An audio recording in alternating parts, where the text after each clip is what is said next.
Hello and welcome to the 7th round of the second Man on Fire Film Toribash tournament. I'm 500-year-old immortal Jack Morris, and going for gold tonight are...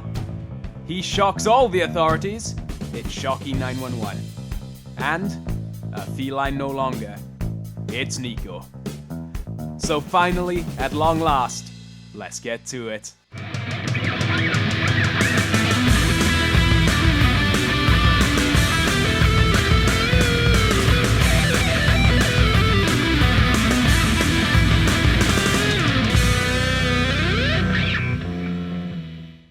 Alright, here we are, Shockey911 versus Neko, a 10th Dan black belt versus an Ecto belt, which is a custom belt. Now I'm going to go ahead and opt particles 0. That was a very quick first round right there. We've got Neko going for a sort of split leg grab. We've seen a lot of those throughout the tournament. And Shockey playing a very defensive, simple grab, keeping his balance. Oh, that's interesting. I would have imagined Neko was expecting that to grab. That's going to throw his tactics a little bit off, but I imagine he'll recover from that. These are two very, very high-ranked players. As you can see, 10th Dan and Custom Belt are two of the highest belts. So this should be very interesting. I've been very excited about this round, and I can't wait to see how this goes on. I just noticed something that unfortunately doesn't matter now, but considering Neko wasn't grabbing the last turn, Shockey could have easily let go then. I reckon he would have fallen into the floor. But alas, he hasn't done that. Neko has now gone very low with both players grabbing each other's hands. Shockey's still in a very defensive stance. I'd say he has a slight advantage here, just if nothing else, he has the higher ground. And just like that, that's over. Neko with an advantage now, both feet firmly, well, alright, that foot's off the ground. Yeah, it's going back onto the ground, let's face facts there. Shockey appears to be being thrown out of the arena by Neko there, kind of flipping him over judo style. Easy to recover, but he's going to have to be careful there, or he could throw himself into a massive disadvantage. Very, very interesting play by Neko there in an attempt to get on top of Shockey and slam him into the ground, which does appear to be working. That looks like that is going to work very well. Shockey's going to have a hard job to get out of that unless Neko does something stupid in the next turn and screws it up for himself. But I do think that is a very good play by Neko there. Very, very well played indeed. I think... we have Shockey hanging in there for the split second. That actually looks like it might have bugged out there.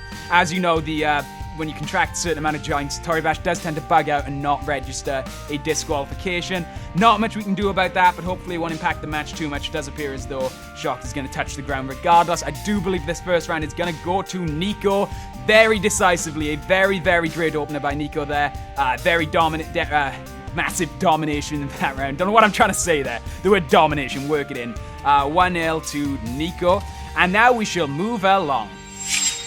Now, with that very, very good opener and Aikido that Neko had, I imagine Shockey's going to be playing a lot more defensively. Now, in Twin Swords, playing defensively is hard. We've seen that in all the rounds that have come so far, that it's very hard to make a defensive opener. So maybe he's just going to go for a very aggressive slash. Oh, holy crap!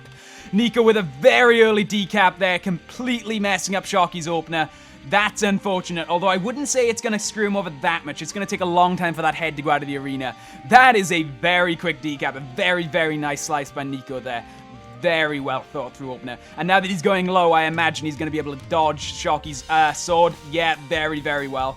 That head is possibly 100 frames, maybe 150, could be 200 away from going out. That head's not going to be an issue for a little while, but it will be an issue. So Shockey's going to have to do something and do it now, or it's going to cost him the match, not even the round. It's going to cost him the round and the match, because it's 1-0 to Neko. Neko pulls this off. And again, that head's a ticking time bomb. Shockey with a revenge slash to Neko's head there, but I fear it might be too little too late as that head is rolling merrily out of the arena. He did manage to get that very nice hit. It does kind of even the odds, not the odds, even the score, but not the odds. That head is on its way out. I really feel like it might have one more turn for him left, and then it's going out. Oh, Neko adding insult to injury there, rubbing salt very much in the wound by shredding what is left of Shockey with a follow-up slash. And I do believe there is one more turn left in this. Neko's head is sailing out of the arena, but I do feel like Shockey is going to tap out. Yes, it does. Neko wins with a very, very nice round in Twin Swords. I do like that follow-up slash. That follow-up slash was very nice. Really adding insult to injury there, rubbing salt in the wound. Neko with a very decisive win. My condolences to Shockey. He fought well, but Neko wins a very, very decisive win. And Neko will advance to the second with I've been Jack Morris, guys. If you've enjoyed this, please comment, like, subscribe, favorite, and check out all the other rounds to be on this channel soon. See you next time, guys. Bye.